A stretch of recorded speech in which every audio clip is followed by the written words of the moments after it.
Saya tidak jago, tapi saya anak Tuhan Yesus, Pak. Waduh.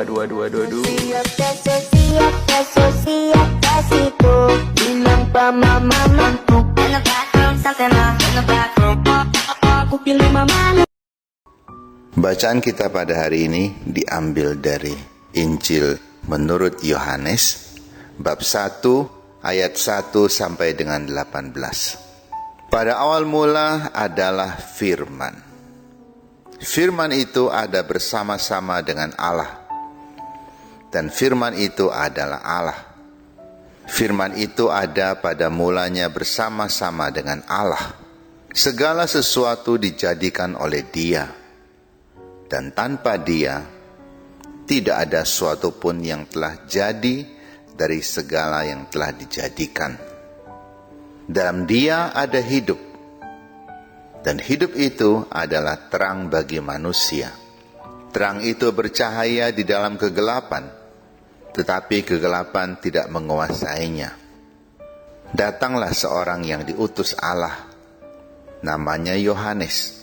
Ia datang sebagai saksi untuk memberi kesaksian tentang terang itu, supaya oleh Dia semua orang menjadi percaya.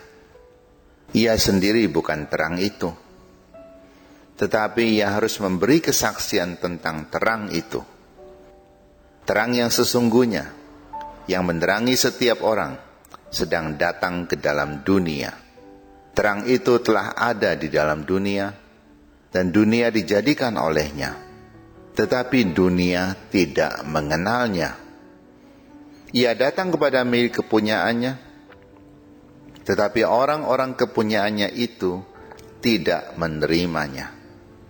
Tetapi semua orang yang menerima Dia, diberinya kuasa menjadi anak-anak Allah, yaitu mereka yang percaya dalam namanya. Orang-orang yang diperanakkan bukan dari darah atau daging, bukan pula secara jasmani oleh keinginan seorang laki-laki, melainkan dari Allah. Firman itu telah menjadi manusia dan diam di antara kita, dan kita telah melihat kemuliaannya, yaitu kemuliaan yang diberikan kepadanya sebagai anak tunggal Bapa, penuh kasih sayang dan kebenaran. Tentang Dia, Yohanes memberi kesaksian dan berseru, "Inilah Dia yang kumaksudkan ketika aku berkata, sesudah aku akan datang Dia yang telah mendahului aku, sebab Dia telah ada sebelum aku." Karena dari kepenuhannya, kita semua telah menerima kasih karunia demi kasih karunia. Sebab hukum Taurat diberikan oleh Musa, tetapi kasih karunia dan kebenaran datang oleh Yesus. Tidak seorang pun pernah melihat Allah, tetapi anak tunggal Allah yang ada di pangkuan Bapa, Dialah yang menyatakannya. Demikianlah sabda Tuhan. Teman-teman yang terkasih, tidak terasa 1 tahun kita lewati lagi.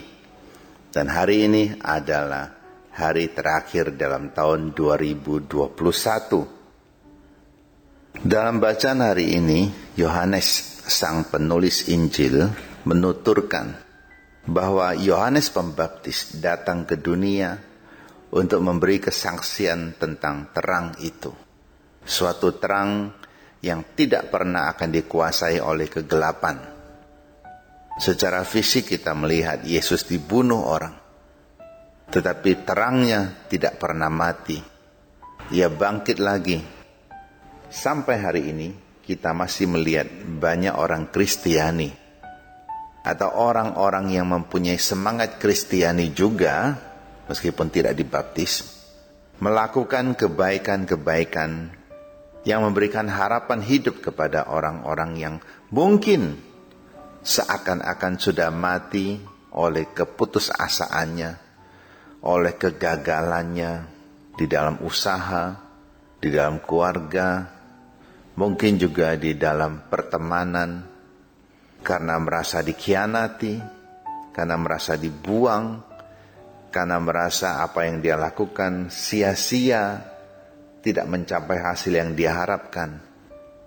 Hidup hanya bisa berlanjut jika ada harapan bahwa hidup saya ini bermakna, bahwa saya pantas untuk hidup, bahwa hidup ini pantas untuk saya kejar, bukan saya buang, bukan saya abaikan, bukan saya sia-siakan. Tahun 2021 sebentar lagi akan berlalu. Di tahun ini kita mengalami banyak hal, terutama hal yang sangat menyakitkan, sangat menyesakkan, membuat begitu banyak orang putus asa, yaitu kita harus melawan virus yang ganas, yang keganasannya menjadi semakin ganas ketika manusia ikut menyebarkannya dengan cara hidup yang tidak hati-hati, bahkan boleh dikatakan ceroboh. Kita bersyukur bahwa pemerintah kita sudah mengusahakan yang terbaik bagi rakyat Indonesia. Meskipun caranya membuat sebagian orang merasa tersiksa, membuat sebagian orang merasa bahwa hidupnya terkekang, usahanya terbatas. Namun, cara-cara itu terbukti berhasil membuat kita lolos dari bencana yang lebih besar lagi. Saya katakan bencana yang lebih besar lagi karena bencana memang sudah ada. Bencana ini tidak akan menjadi lebih besar lagi kalau kita mampu menaklukkannya sebelum dia menjadi besar. Segala sesuatu yang besar itu berangkatnya dari hal-hal yang kecil, yang kelihatannya sangat sepele. Tetapi kalau dibiarkan, dia akan menjadi semakin besar. Baik itu kebaikan maupun kejahatan.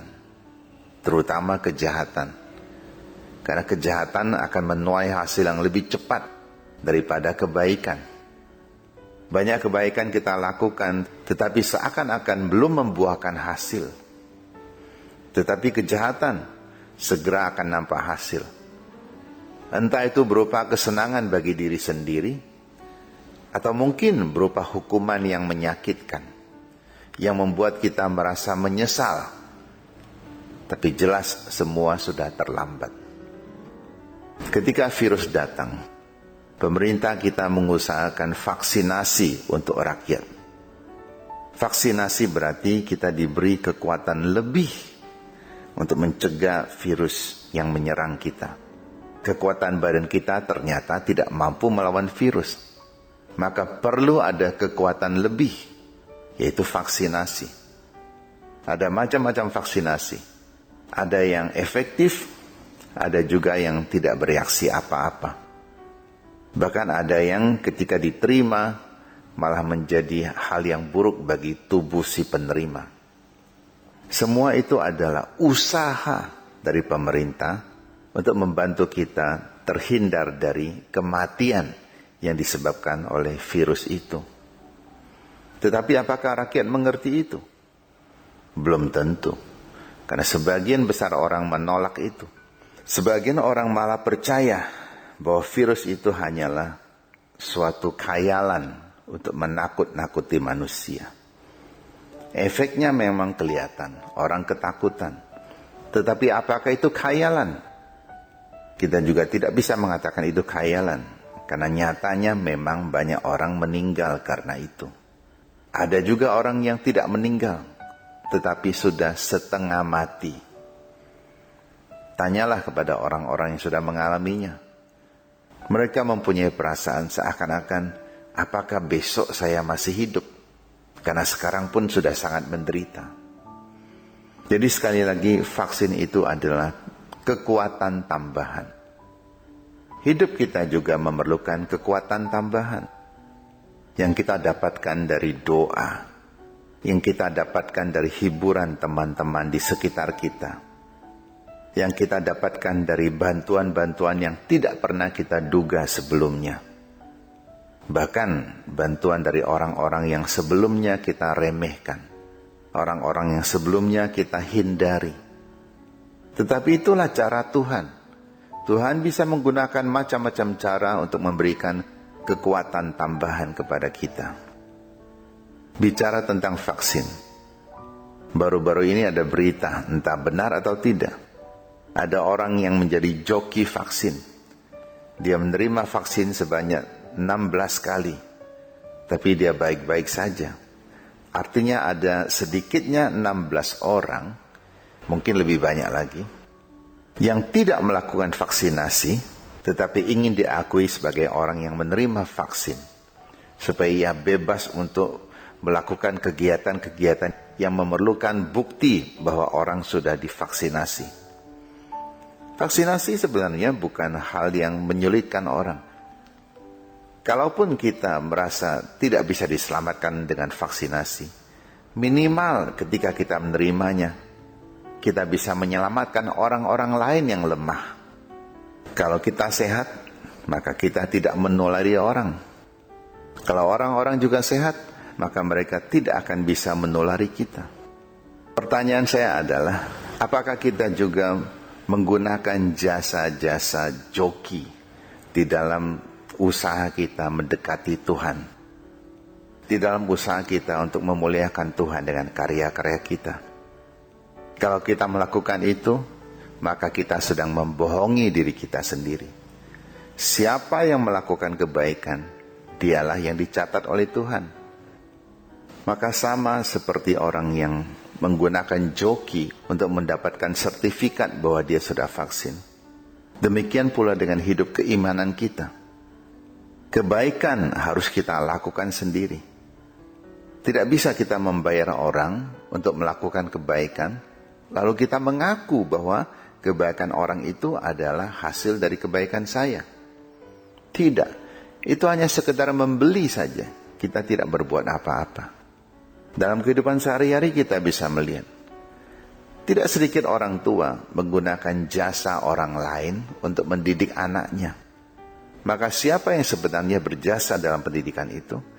Ya, si joki itu, orang yang melakukan tugas itu.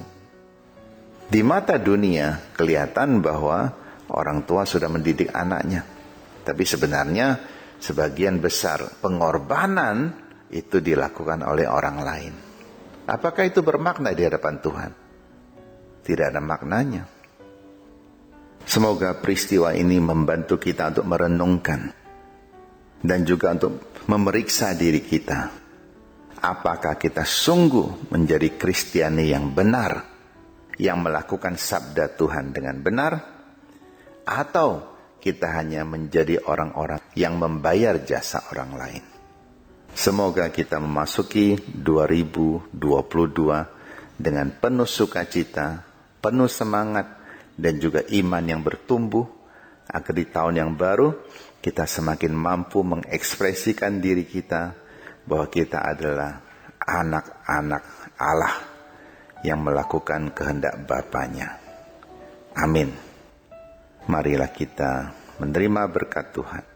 Tuhan bersamamu. Semoga Allah yang Maha Kuasa memberkati kita dan keluarga kita, Bapa dan Putra dan Roh Kudus. Amin.